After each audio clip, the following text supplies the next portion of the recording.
शांति। आज बाबा के 2 अक्टूबर के महावाक्य हैं। मीठे बच्चे, याद में रहकर हर कर्म करो तो अनेकों को तुम्हारा साक्षात्कार होता रहेगा। याद में रहकर हर कर्म करो तो अनेकों को तुम्हारा साक्षात्कार होता रहेगा। प्रश्न, संगम युग पर किस विधि से अपने हृदय को शुद्ध बना सकते हैं? बाबा पूछते हैं, ऐसी कौन सी विधि अपनाएं जिससे हृदय शुद्ध हो जाए? उत्तर है, याद में रहकर। क्या करना है याद में रहकर? हृदय शुद्ध हो जाए। पहले भी कहा हुआ है बाबा ने, ऐसी कौन सी विधि जिससे हृदय शुद्ध हो जाए? याद में रहकर भोजन बनाओ,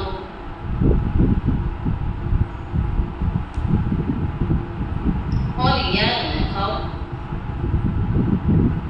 याद में ही रहकर भोजन बनाओ और याद में ही खाओ तो हृदय शुद्ध हो जाएगा।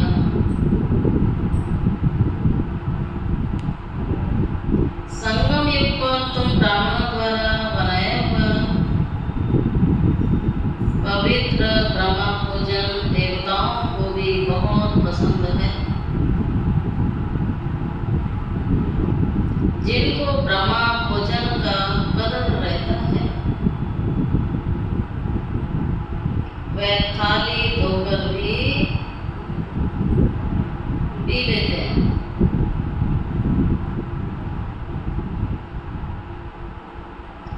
महिमा बहुत है। याद में बनाया हुआ भोजन खाने से ताकत मिलती है, हृदय शुद्ध हो जाता है। ओम शांति। संगम पर ही पा पाते हैं। रोज बच्चों को कहना पड़ता है कि रूहानी बाप रूहानी बच्चों को समझा रहे हैं। ऐसा क्यों कहते हैं कि बच्चे अपने को आत्मा समझो? बच्चों को ये याद पड़े बरोबर बेहद का बाप है। आत्माओं को पढ़ाते हैं, सर्विस के लिए पिन पॉइंट पर समझाते हैं। बच्चे कहते हैं सर्विस नहीं है, हम बाहर में सर्विस कैसे करें? बाप सर्विस की युक्तियां तो बहुत समझाते हैं। चित्र हाथ में हो,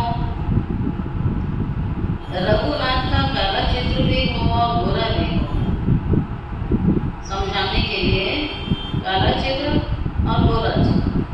काला कब था, गोरा किसने बनाया, कौन से समय था, ये सारी बातें चित्रों के द्वारा समझाने।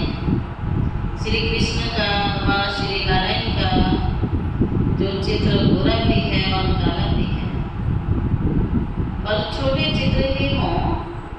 आज बाबा ने कहा भले छोटे चित्र ही हों, श्री कृष्ण का इतना छोटा चित्र भी बनाते हैं। तुम मंदिर के पुजारी से पूछ सकते हो,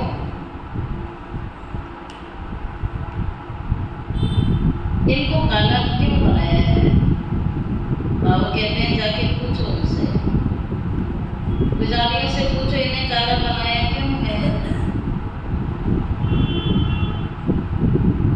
जबकि असूल में गोरा था। वास्तव में तो शरीर काला नहीं होता है। तुम्हारे पास बहुत अच्छे अच्छे गोरे गोरे भी रहते हैं, परंतु इनको काला क्यों बनाया है? यह तो तुम बच्चों को समझाया गया है। आत्मा कैसे भिन्न भिन्न नाम रूप धारण करते करते नीचे उतरती है, लेकिन काले क्यों हुए? काले कैसे हुए? कामचिता पर चढ़ती है तो आत्मा काली हो जाती है। तो शरीर की काले और गोरे की तो बात नहीं हुई ना यहाँ। ऐसे तो बहुत लोगों के शरीर गोरे भी हैं, परंतु आत्मा इस समय सभी की काली ही है। तो सारा खेल आत्मा पर चलता है। ऐसे ही बाप कहते हैं, कामचिता पर चढ़ती है तो आत्मा काली हो जाती है। जगतनाथ और श्रीनाथ द्वारे में ढेर यात्री होते हैं, तुमको निमंत्रण भी मिलते हैं। बोलो, हम श्रीनाथ के 84 जन्मों की कहानी आपको सुनाएं। इन्हें काला क्यों दिखाया है? कब काले होते हैं, कब गोरे होते हैं? गोरा बनाने वाला कौन है? इनकी पूरी स्टोरी क्या है? बाबू कहते हैं ऐसे सब इसको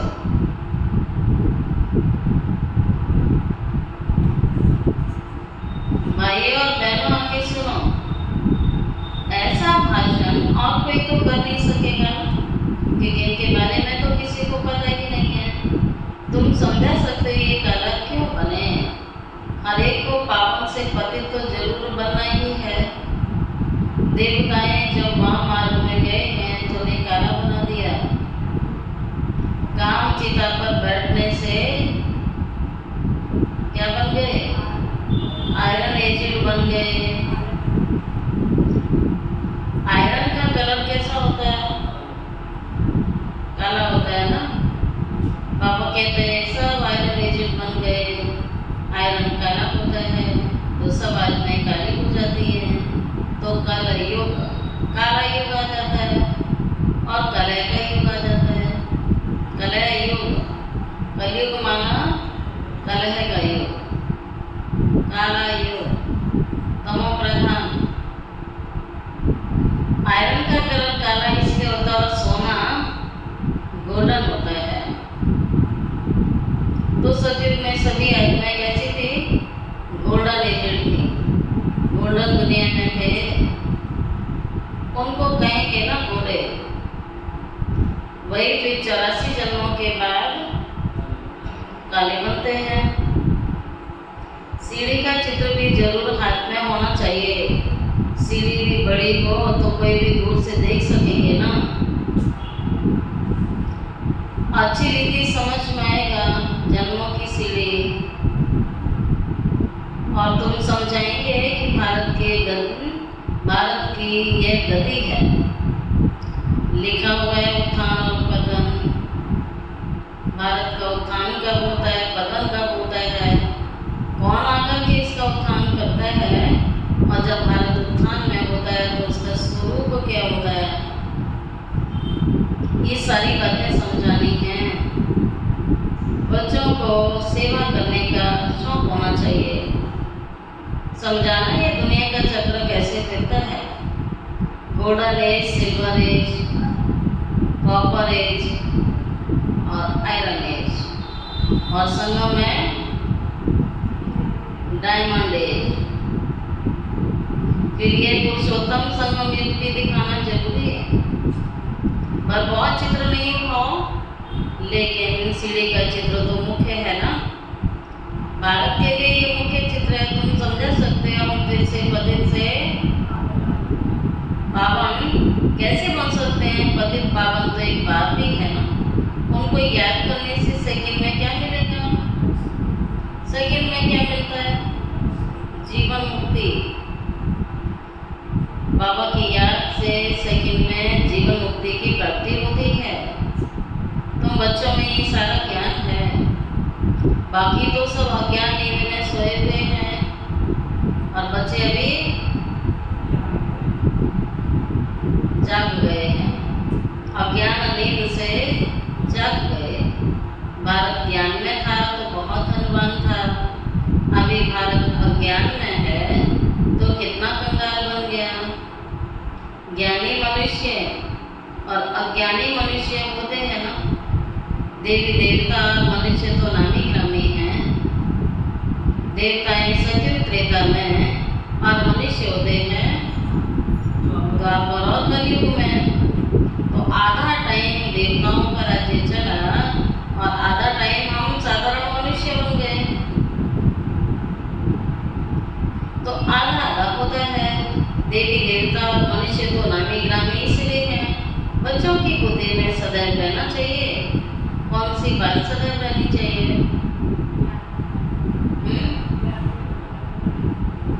आज बाबा कहते हैं सेवा कैसे हो, ये बुद्धि में रहना चाहिए। सेवा बढ़ाने के ख्याल चलने चाहिए। अनेक आत्माओं को बाबा का संदेश मिल जाए, ये ख्याल करो। ये भी बात समझाते रहते हैं। सीढ़ी का चित्र समझाने के लिए बहुत अच्छा है। बाप कहते हैं गृहस्थ विवाह न रहो, शरीर निर्वाह के लिए धंधा आदि को करना ही है। धंधा मना नहीं है, धंधा भले करो, लेकिन फिर भी समय निकाल के सेवा भी बढ़ानी है। सारे कार्य जरूरी है ना, जैसे वो कार्य जरूरी है ऐसे ही भी जरूरी है। और जरूरी कार्य को तो इम्पोर्टेंस दी जाएगी ना। जिस्मानी विद्या भी पढ़नी है, बाकी जो टाइम मिले सर्विस के लिए ख्याल करना चाहिए। मना नहीं है ना, धंधे वाले को धंधा भी करना है, पढ़ने वालों को पढ़ाई करनी है। बाकी जो टाइम मिले तो सर्विस के ख्याल बच्चों को जरूर चलाने चाहिए। हम औरों का कल्याण कैसे करें? या तो बहुतों का कल्याण नहीं कर सकते हो, या तो आते ही हो बाप की मुरली सुनने के लिए, मधुबन में आए हो, मुरली सुनने आए हो, लेकिन सेवा तो दुनिया में है ना। इसमें ही तो जादू है, भगवान की मुरली में ही जादू है। सबसे बड़ा जादू मुरली में है, क्योंकि मुरली किसकी है? जादूगर बाप की मुरली है ना। वो खुद ही जादूगर है, उसकी वाणी में जादू है। बाप को इसीलिए तो जादूगर कहते हैं। मुरली सुनते सुनते बहुत जादू हो जाता है। गाते हैं ना मुरली तेरी में जादू, और लकड़ी वाली मुरली में थोड़ी जादू है। ये भगवान के महावाक्यों में जादू है। तुम्हारे मुख से जो मुरली बजती है उसमें जादू है। मनुष्य से देवता बन जाते हैं, ऐसा कोई जादूगर होता नहीं है। ऐसा कोई जादूगर होता नहीं है कोई मनुष्य को देवता बना दे। बाबा कहता मैं तो देवता बनाता हूँ, मैं कबूतर खरगोश आदि को नहीं बनाता हूँ जादू से, लेकिन असुर समान मनुष्यों को देवी देवता बना देता हूँ। ये बहुत बड़ी जादूगरी है। कलयुगी दुनिया को सतयुगी दुनिया बना देता है, टिक्कर की दुनिया को सोने की दुनिया बना देता है, नरक को स्वर्ग बना देता है। ये उसकी जादूगरी है। गायन ने मनुष्य से देवता किए करत न लागी बार। पुरानी दुनिया से नई दुनिया जरूर होनी है, पुरानी का विनाश भी जरूर होना है। इस समय तुम राजयोग सीखते हो तो जरूर राजा भी बनना है। अभी तुम बच्चे समझते हो 84 जन्मों के बाद फिर पहला नंबर जन्म चाहिए, क्योंकि वर्ल्ड की हिस्ट्री ज्योग्राफी रिपीट होती है। सतयुग त्रेता जो भी होकर गया है सो रिपीट जरूर होना है। तुम यहाँ बैठे हो तो भी बुद्धि में ये याद रहता है, याद करना है कि हम वापिस जाते हैं, सतो प्रधान देवी देवता बनते हैं। उनको देवता कहा जाता है। अभी मनुष्यों में दैवी गुण नहीं है, तो सर्विस तुम कहाँ भी कर सकते हो। बाबू कहता कहीं भी सेवा कर सकते हो। कितना भी धंधा दे, कितना भी व्यस्त दिनचर्या है, कितना भी बिजी है, गृहस्थ व्यवहार में रहते भी कमाई करते रहना है। ग्रस्त में रहना है लेकिन गृहस्थी नहीं समझना है। ग्रस्त में रहना है लेकिन अपने आप को ट्रस्टी समझना है। तब बाबा कहता है ट्रस्टी समझोगे सारी जिम्मेवारी बाप की हो जाएगी।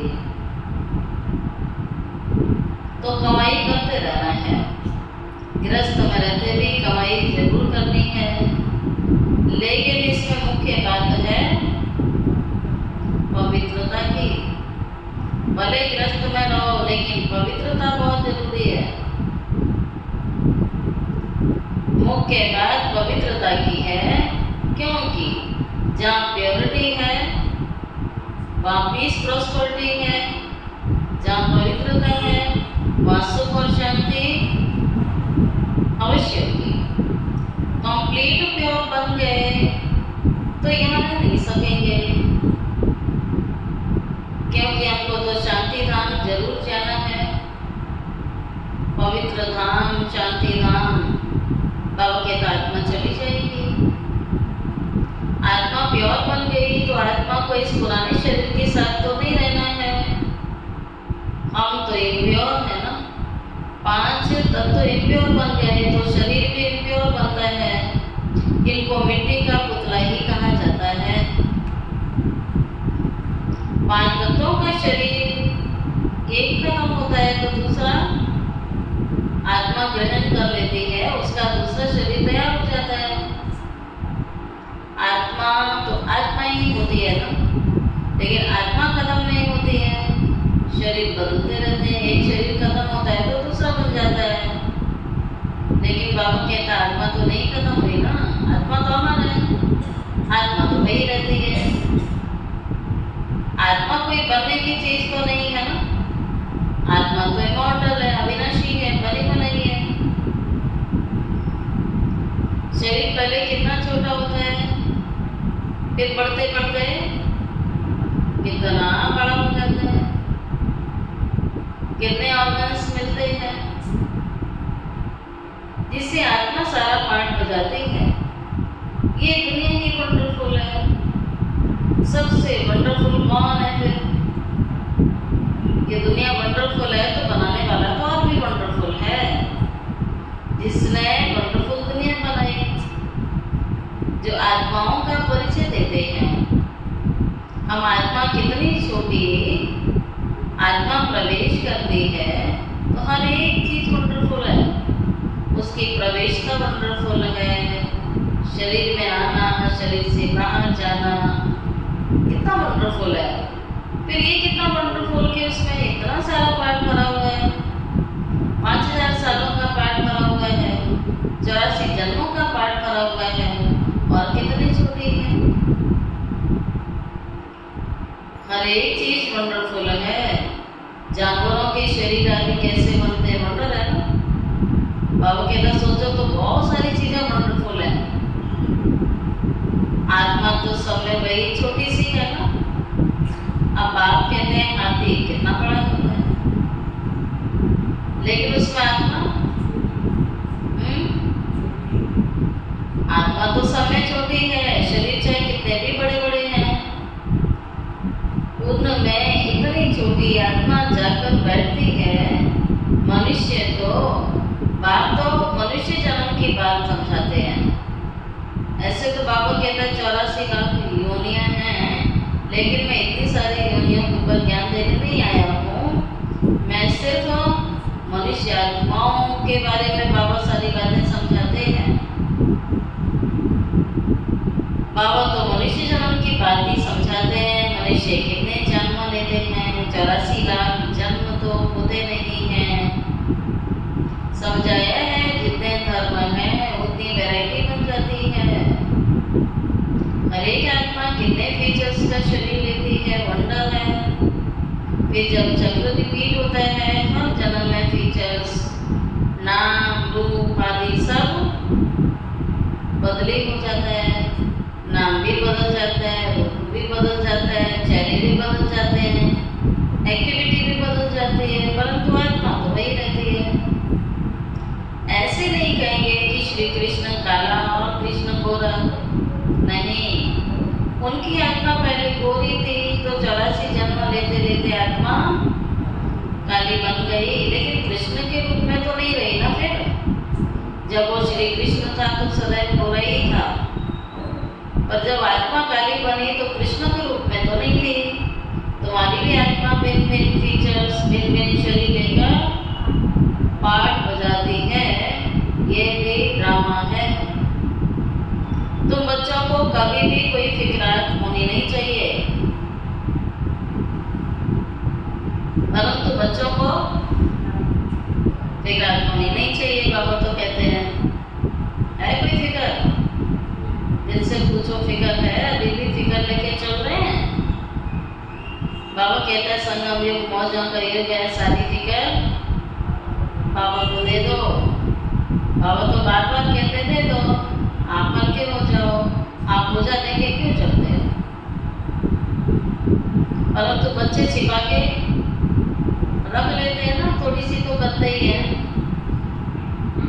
बाबा कहता है फिक्रात नहीं करनी है, सब एक्टर्स हैं, एक शरीर छोड़ दूसरा लेकर फिर पार्ट बजाना ही है। हर जन्म में संबंध आदि बदल जाते हैं, तो बात समझाते हैं ये बना बनाया ड्रामा है। ये सब कुछ पहले ही प्रिपेयर हो चुका है, ये ड्रामा पहले ही ड्रामा की सारी सेटिंग हो चुकी है। बाबा कहता बदले थोड़ी हो गए, ये सब कुछ बना बनाया है, सृष्टि के रचयिता ने पहले ही रच दिया है। हम सब एक्टर्स हैं, एक शरीर छोड़ के दूसरा लेकर पार्ट तो बजाना ही है। हर जन्म में संबंध आदि बदल जाता है, बात समझाते हैं ये बना बनाया। 84 जन्म लेते लेते तमो प्रधान बनी है ना आत्मा, अब फिर आत्मा को सतो प्रधान बनना है। पावन तो जरूर बनना है, पावन सृष्टि थी अब पतित है, फिर पावन होनी है। सतो प्रधान तमो प्रधान अक्षर तो है ना, सतो प्रधान सृष्टि, फिर सतो रजो तमो सृष्टि होती है। अभी तो तमो प्रधान बन गए, लेकिन वही तमो प्रधान आत्माओं को बाबा आकर के सतो प्रधान बनाते हैं। पतित से पावन कैसे बने? बरसात के पानी से तो पावन नहीं बनेंगे ना, बाबू पूछते हैं। बरसात से तो मनुष्यों का मौत भी हो जाता है ना। कितनी जगह बाढ़ आ जाती है, कितने मर जाते हैं, फ्लड्स हो जाती है, बाढ़ आ जाती है, कितने डूब जाते हैं। बाबा समझाते रहते हैं ये सारे खंड तो रहेंगे नहीं, एक भारत होगा, अखंड भारत होगा।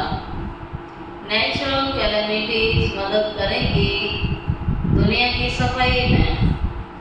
बाबा ने क्या ये बहुत बड़े सेवादारी हैं जो दुनिया को स्वर्ग बनाने में बहुत मदद करते हैं सफाई में। कितने ढेर मनुष्य जानवर आदि बाबा के अंदर बह जाते हैं। ऐसे नहीं कि पानी से कोई पावन बन जाएंगे। अब पानी डुबो भी देता है, एक ही काम करेगा। ऐसे तो पानी से प्यास बुझ जाती है, शरीर चलता है, लेकिन आत्मा पावन नहीं बनती इससे। वह तो शरीर चला जाता है, शरीरों को तो पतित से पावन नहीं बनना है ना, पावन तो आत्मा को बनाना है, क्योंकि काली तो आत्मा हुई है। सो पतित पावन एक बाप है, फल व जगत गुरु कहलाते हैं। परंतु गुरु का काम है सर्व को सदगति देना। वैसे एक बाप ही सदगति लाता है। पर बाबा कहते हैं वह जगत गुरु कहलाते हैं, परंतु गुरु का काम है ना सबकी सदगति करना। तो सतगुरु, गुरुओं का गुरु बाबा है सब आत्माओं की सदगति करने के लिए। बाबा कहते हैं समय कौन सा चल रहा है? सदगति का। सतगुरु है, सदबुद्धि दे रहा है, सद श्रीमत दे रहा है। बाबा कहता है मेरी याद से सबकी सदगति हो जाएगी। बाबा समझाते तो बहुत रहते हैं, यह भी सुनते हैं ना। गुरु लोग भी बाजू में शिष्य को बिठा लेते हैं, सिखलाने के लिए यह भी इनके बाजू में बैठ जाता है। बाबा समझाता है, यह भी समझाते होंगे ना, इसलिए गुरु ब्रह्मा नंबर 1 गाया जाता है। शिव बाबा समझाता है तो ब्रह्मा बाबा भी समझाता है, इसलिए नंबर 1 गुरु बन जाता है। शंकर के लिए तो कहते हैं आँख बोलने से दुनिया वश हो जाती है। उनको तो गुरु नहीं कहेंगे ना। फिर भी बाप कहते हैं बच्चे सब छोड़ो, सारे ज्ञान का साथ क्या है। फिर बाप कहते हैं मामेकम याद करो, अपने को आत्मा समझो और मामेकम याद करो, यही महामंत्र है। कई बच्चे कहते हैं, कई बच्चे क्या कहते हैं, बाबा ने तो कहा है अपने को आत्मा समझ, बाप को याद करो। कई बच्चे कहते हैं इतने धंधे दौरी की फिक्राहट में रहते हैं, हम अपने को आत्मा समझ बाबा को कैसे याद करें। ऐसे बोलते हैं कि हमें तो धंधे की फिक्र रहती है, हम कैसे करें। बाप समझाते हैं अरे भक्ति मार्ग में भी तुम हे ईश्वर, हे भगवान ये कहकर के याद करते आए ना। याद तब करते हो जब कोई दुख होता है। मरने समय भी कहते हैं मुख से क्या बोलो, जब मरने वाला होगा ना तो फटाफट कहेंगे उसको राम राम बोलो, भगवान को याद करो, ऊपर वाले को याद करो, कहते वही तुम्हारे दुख करेगा। लेकिन कब बोलते हैं, जब शरीर छूटने वाला होता है। अब उस समय याद आएगी, सारे जीवन के कर्म सामने आते हैं, सारे जीवन की रील सामने घूमती है, जो भी किया है वो सब सामने आता है। समझियों की याद आती है, फलाना मेरे सामने हो, दुकान मकान सब याद आता है, कौन संभालेगा, कैसे होगा, सब चलता है। इस टाइप का चिंतन रहता है। कितना भी बोलो राम राम बोलो, लेकिन उसे राम की याद थोड़ी आती है उस टाइम। सारे जीवन की प्रैक्टिस होगी तो अंत में भी राम की याद आएगी। इसलिए बाबा कहते हैं प्रैक्टिस रोज करो, जो अंत में तुम्हें कौन याद आए, कोई याद दिलाए ना दिलाए, तुम्हें बाबा याद रहना चाहिए।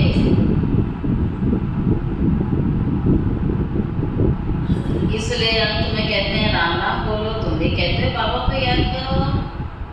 वह तो शिव को जानते नहीं हैं, ऐसे राम राम कह देते हैं। अब यह भी क्यों कहते हैं राम को, क्योंकि परमात्मा सब में है। अब बाबा बैठ समझाते हैं राम और कृष्ण को परमात्मा नहीं कहा जाता है, वो ऐसा समझते हैं सब में है। उन्हें देवता कहा जाता है, उनकी भी कलाएं कम होती हैं, है ना। देवताओं की कलाएं 16 कला से स्टार्ट होती हैं तो 0 पर भी आ जाती है ना। परिवर्तन होता है, आत्मा बुरी बनती है तो कली बनती है, गुणवान बनती है तो गुणवान भी बन जाती है, देव भी बने तो असुर भी बने, सारे स्वरूप बदलते हैं ना आत्माओं के। हर एक चीज की कला कम तो होती है ना, नई से पुरानी जरूर होती है, डिस्ट्रॉय भी होती है। कपड़ा भी पहले नया और फिर क्या होता है, पुराना हो जाता है। बाबा इतनी बातें समझाते हैं फिर भी कहते हैं, रोज की मुरली में बाबा कितनी सारी बातों पर समझाने देते हैं, लेकिन लास्ट में फिर भी कहते हैं, क्या कहते हैं, मेरे मीठे मीठे रूहानी बच्चे, अपने को आत्मा समझो, सिमर सिमर सुख पाओ। जितना याद करोगे उतना बाबा ने कहा सुख मिलेगा, बाबा की याद से ही सुख मिलेगा, वरना तो सारी दुनिया क्या है, दुख धाम। तो दुख से बचना है तो सुख सागर को याद करो, तो सुख के सागर की याद में रहेंगे तो सुख की दुनिया में चले जाएंगे और अभी भी सुख मिलेगा। ये सारा संसार दुख धाम बन गया है। बाप और वर्षे को याद करो, दुनिया पर पहाड़ टूट रहे हैं ना दुख के। बाबा कहते हैं तरस आना चाहिए ना, बच्चों को भी देखना चाहिए ना क्या क्या हाल चल रहा है संसार का। समय रहते हुए बाबा के दिए हुए डायरेक्शन को फॉलो करें, क्योंकि बाबा ने कहा शक्ति तो बाप से मिलेगी, पेपर तो सबको देने हैं और भी बड़े बड़े पहाड़ टूटने हैं अभी, लेकिन उनका सामना करने के लिए याद से पावरफुल बनेंगे तो सामना कर सकेंगे। बाप कहते हैं बाप और वर्षे को याद करो, याद करते करते अथाह सुख मिलेगा। कलह कलेश बीमारी आदि क्या होगी फिर, अगर याद करोगे तो कलह कलेश बीमारी दुख सब छूट जाएंगे। ये तो कहते ही थे ना आरती में, कलह कलेश मिटे सब तन का। आगे आरती ओम जय जगदीश हरे में गाते हैं तो भगवान की याद से सब कट जाएगा, सारे दुख दूर हो जाएंगे। तो प्रैक्टिकल में बाबा कहता है बीमारी भी कट जाएगी, कलह कलेश भी कट जाएंगे, लेकिन सब कब होगा, जब पहली पॉइंट है अपने को आत्मा समझ के बाप को याद करोगे तो ये सारी प्राप्तियां होनी है और जीवन मुक्ति पद मिलेगा। तो 21 जन्मों के लिए निरोगी बन जाओगे, अभी भी बन जाओगे, 21 जन्मों के लिए निरोगी बन जाओगे, कलह कलेश मिटे सब तन के और जीवन मुक्ति पद मिलेगा। गाते हैं परंतु एक्ट में नहीं लाते हो बच्चे, प्रैक्टिकल में नहीं लाते हैं। भक्ति में भी सिर्फ गाते हैं, तुमको बाबा प्रैक्टिकल में समझा रहे हैं। बाप को सिमरो तो तुम्हारी सारी मनोकामनाएं पूरी हो जाएंगी। बाकी तो योग को छोड़ के क्या करें करते रहोगे तो कुछ प्राप्ति होने वाली नहीं है। बाबा कहता जो हो रहा है उस पर ज्यादा ध्यान नहीं देना है, ये सोचो जो हो रहा है बहुत अच्छा हो रहा है, ऐसा हो रहा है वैसा हो रहा है, अच्छा नहीं हो रहा है, ऐसे नहीं बोलना है। सब बहुत अच्छा हो रहा है, अच्छे से अच्छा हो रहा है। ड्रामा का हर सीन कल्याणकारी है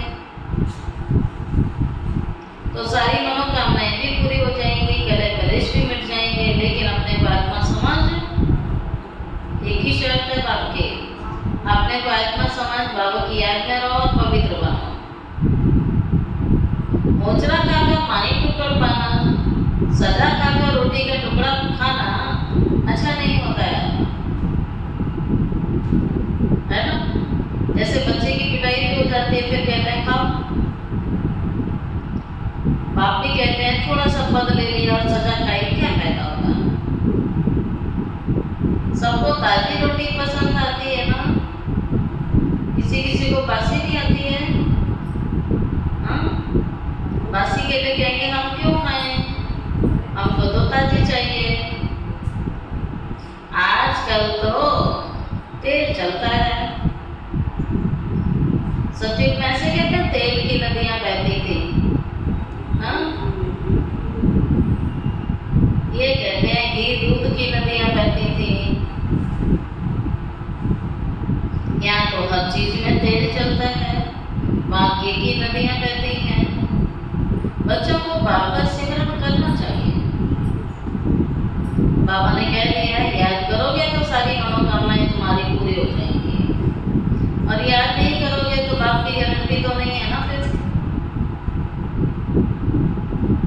बाबा ऐसे नहीं कहते हैं कि यहाँ बैठ करके ही तुम्हें बाप को याद करना है, नहीं, चलते फिरते भी कर सकते हैं। चलते फिरते घूमते बाबा को याद करना है, नौकरी आदि भी करनी है। बाबा की याद बुद्धि में सदैव रहनी चाहिए। सुना, धंधा करो, नौकरी करो, घर में खाना बनाओ, कुछ भी एक्ट कर रहे हो, हर कर्म में बाबा की याद करेंगे तो सफलता निश्चित है। लौकिक बाप के बच्चे नौकरी आदि करते हैं तो याद रहता है ना, कोई भी पूछेगा तो झट बताएंगे कि हम किसके बच्चे हैं।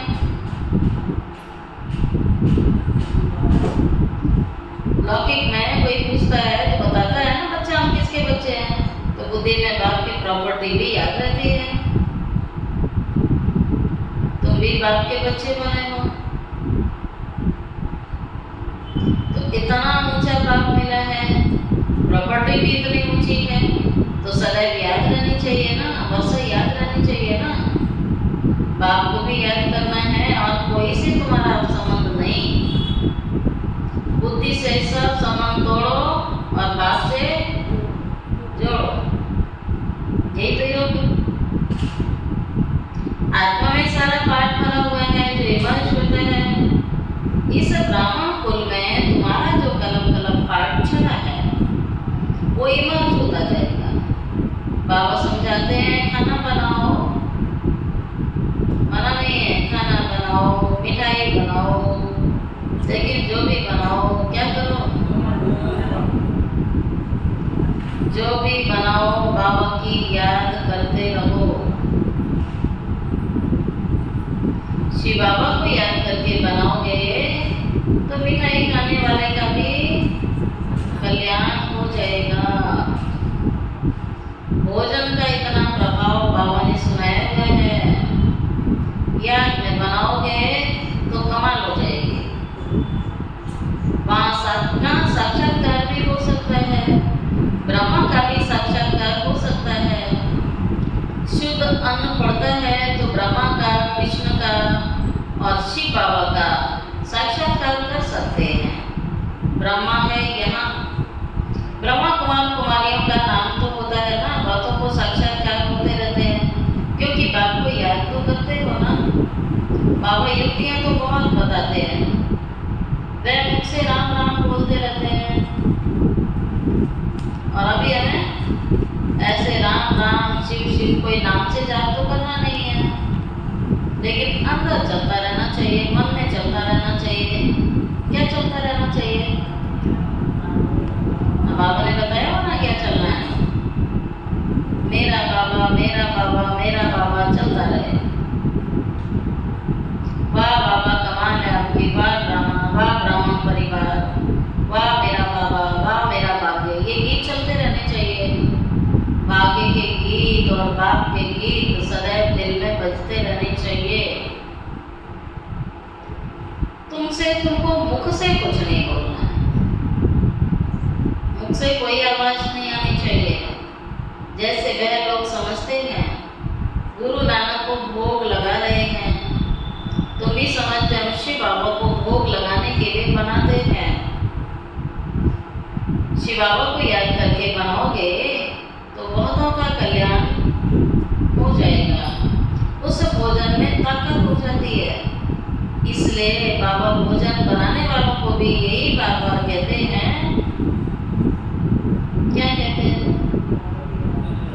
बाकी हो गई बात, लेकिन ये बार बार भूल जाते हैं ना बच्चे। जब भोजन बनाने जाते हैं तो स्थिति कितनी ऊंची होनी चाहिए, बात नहीं करनी चाहिए भोजन बनाते हुए, साइलेंस में बाबा की याद में भावना से, प्रेम से, शुद्धि से भगवान का प्रसाद बना रहे हैं, ये हर समय समझो। ब्रह्मा भोजन बना रही हूँ, ब्राह्मणों के लिए बना रही हूँ और बाप के लिए बना रही हूँ, ये ब्रह्मा भोजन है। कहा बाबा ने इस ब्रह्मा भोजन का इतना गायन है कि देवताएं भी तरसते हैं, तो उस भोजन में ताकत आ जाएगी। भोजन बनाने वालों को कह रहे हैं बाबा याद में बनाओ, लिखा हुआ भी है शिव बाबा याद है, याद में भोजन बनाने का ब्रह्मा भोजन का गायन है।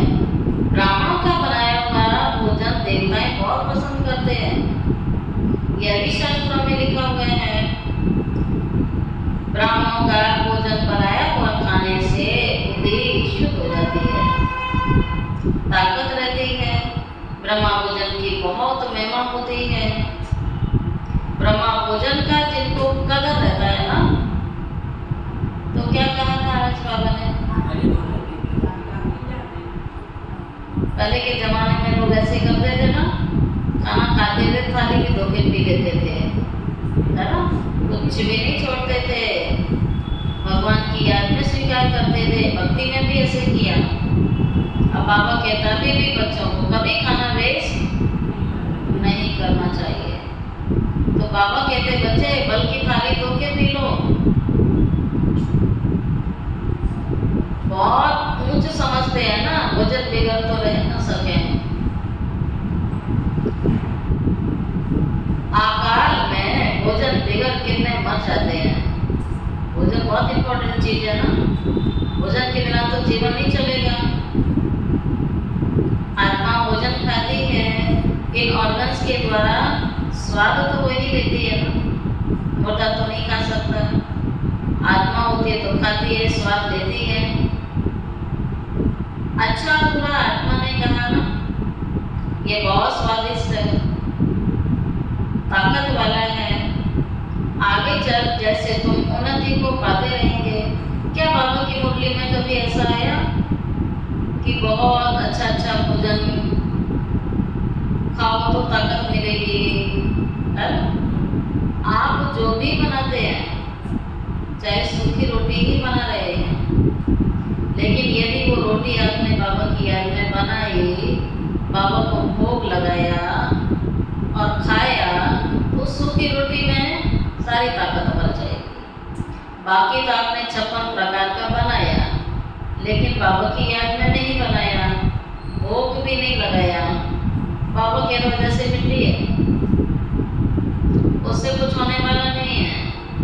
कितनी दुनिया अच्छा खाना खा रही है, होटलों में जाती है, 5 स्टार होटल में खाती है, 7 स्टार होटल में खाती है, कहाँ खा के कितना खर्चा करते हैं। शादियों में देखो कितनी वैरायटी बनती है, लेकिन बनाने वाले देखो कौन बना रहा है? बाबा की याद में बन रहा है ना। इसलिए बाबा कहता है तुम जो भी बनाओगे, कुछ भी बनाओ, लेकिन याद वही प्रसाद बन जाएगा, वही दवाई बन जाएगी, हृदय शुद्ध हो जाएगा, उसी से ताकत बढ़ जाएगी। आगे जब तुम उन्नति को पाते रहेंगे, वैसे भोजन भी तुमको ऐसा मिलता रहेगा। इसीलिए बच्चों को कहते हैं, बाबा का ये मुख्य डायरेक्शन है आज की मुरली का, जो भोजन बनाते हैं वो सुन रहे होंगे ना, सुन भी रहे होंगे, समझ भी रहे होंगे और प्रैक्टिकल करेंगे ना। नहीं कर रहे हैं तो आज से फॉलो करेंगे। बाबा को याद करके भोजन बनाओ। बाबा जो समझाते हैं उसको अमल में लाना चाहिए ना, अमल में लाना चाहिए ना। याद में भोजन बनाओगे, सारी बीमारियां इसी से कट जाएंगी। तुम वो पियर घर वाले, लेकिन जाते हो ससुर घर, सतयुग है ससुर घर। सूक्ष्म वतन में भी आपस में मिलते हैं, भोग ले जाते हैं, देवताओं को भोग लगाते हैं, देवताएं आते हैं, तुम ब्राह्मण वहां जाते हो, वहां महफिल लगती है। कहाँ लगती है? सूक्ष्म वतन में महफिल लगती है। बाप भी होता है, मामा भी होती है, देवी देवताएं भी होते हैं, दादियां भी होती हैं, ब्राह्मण भी होते हैं, सबकी महफिल होती है वहाँ। अच्छा मीठे मीठे सीखी हृदय बच्चों प्रति माता पिता बाप दादा का याद प्यार। गुड मॉर्निंग रूहानी बाप की रूहानी बच्चों को नमस्ते। रूहानी बच्चों की रूहानी बाप दादा को याद प्यार। Good morning.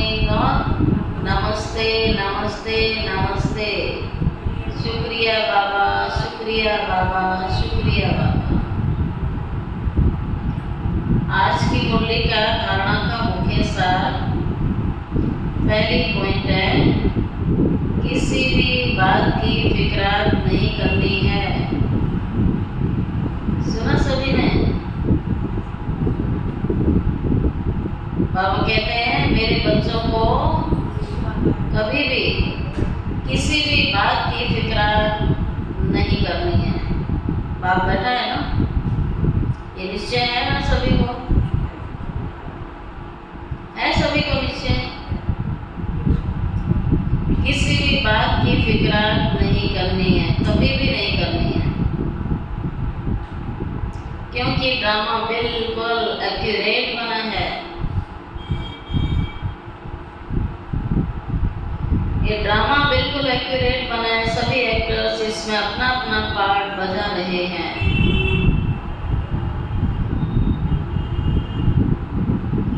सेकंड पॉइंट है, जीवन मुक्त पद पाने व सदा सुखी रहने के लिए अंदर में एक बाप का ही सिमरन करना है। जीवन मुक्त पद पाने व सदा सुखी बनने के लिए अंदर में एक बाप का ही सिमरन करना है। मुख से कुछ भी बोलना नहीं है, कोई जाप कोई मंत्र नहीं जपना है। अच्छा, और क्या अंडरलाइन है आज की मुरली का? भोजन बनाते, बनाना और खाना, भोजन बनाते व खाते समय बाबा की याद में जरूर रहना है।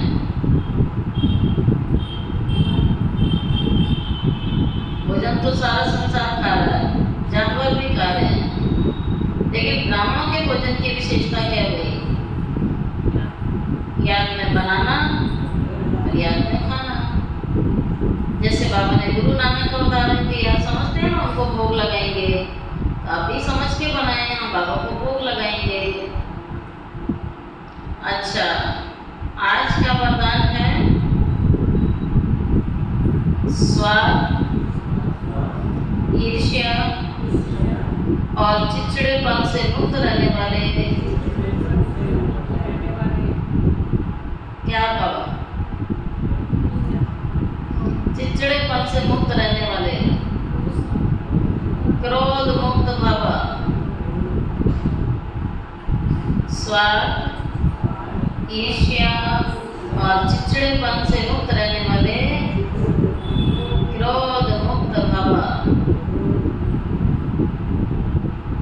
बाबा फिर आगे कहते हैं, कोई भी विचार भले दो, अपनी राय दो, सेवा के लिए स्वयं को ऑफर करो, लेकिन विचार के पीछे उस विचार को इच्छा के रूप में बदली नहीं करो। जब संकल्प इच्छा के रूप में बदलता है तो चिड़चिड़ापन आता है ना, लेकिन निस्वार्थ होकर के विचार दो, स्वार्थ रख कर के विचार नहीं दो। मैंने कहा तो होना ही चाहिए, ऐसे बोलते हैं। मैंने कहा है तो यही होना चाहिए, ऐसा हुआ क्यों नहीं, तो गुस्सा आता है, चिड़चिड़ापन आता है।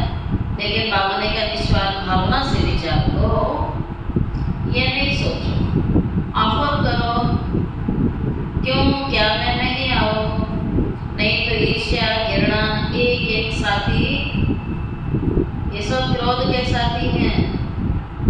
ईर्ष्या घृणा एक एक करके सब साथी आते जाएंगे। स्वार्थ व ईर्ष्या के कारण भी क्रोध पैदा होता है। अब इससे भी मुक्त बनो। स्लोगन है, शांति दूत बन, सबको शांति देना। हम सब क्या हैं? हाँ, कभी कभी दूसरे दूत तो नहीं बन जाते, अशांति दूत तो नहीं बनते। हाँ, बाबा कहता है याद रखो, आप सब क्या हो? शांति दूत। तो शांति दूत हम सबको शांति देना, यही आपका ऑक्यूपेशन है, यही धंधा है आपका। सबको शांति देना, शांति के वाइब्रेशन फैलाना, शांत रूप में स्थित रहना, शांति धाम की याद में रहना और शांति के सागर की याद में रहना, शांति के वाइब्रेशन देना, सबको शांति देना। बाबा कहते हैं यही शांति दूत आत्माओं का ऑक्यूपेशन है, धंधा है। अच्छा,